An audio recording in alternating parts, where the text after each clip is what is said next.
Bonjour, Jean-Philippe Boutin. Aujourd'hui, je suis officiellement conseiller en gestion de patrimoine chez Desjardins, en plus d'être conseiller municipal depuis le 7 novembre dernier. Puis comment je suis abouti à ces deux emplois-là, en fait, au niveau de mon parcours, c'est un parcours qui est un peu diversifié, même très diversifié.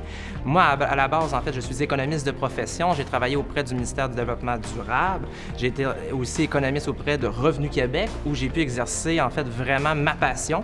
Parce que oui, je m'intéresse à l'économie, mais je m'intéresse aussi à tout ce qui est la psychologie. Puis en économie, il y a une branche particulière qui s'appelle l'économie comportementale, qui allie à la fois la psycho et l'économie. Et Revenu Québec est venu me solliciter en me disant qu'on a besoin d'économistes dans ton domaine.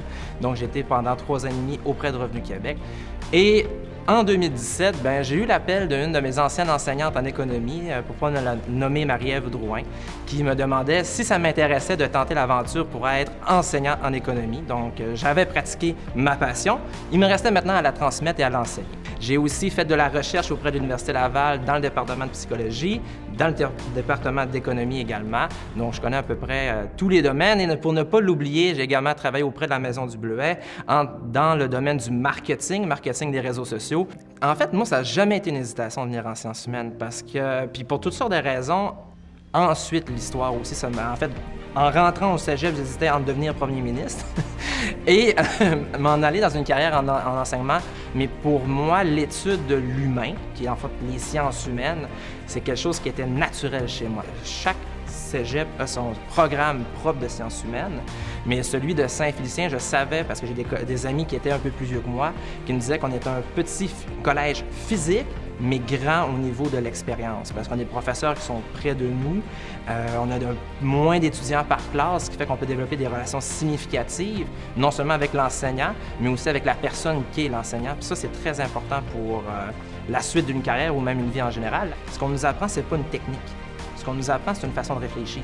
Puis la force qu'on a en sciences humaines, c'est qu'on est sensibilisé dès le départ qu'il existe plusieurs points de vue sur une même problématique. Fait que ça fait en sorte qu'on a des réflexes différents, puis on apporte aussi des solutions qui sont différentes, puis peut-être plus adaptées, surtout en psychologie, parce que oui, je parle de finance, je parle d'économie, mais ce qu'il y a derrière mon bureau, c'est un humain. Fait que toutes les compétences, les connaissances que j'ai acquises dans le programme de sciences humaines en psychologie, dans mon programme de maîtrise aussi, ils me servent au quotidien.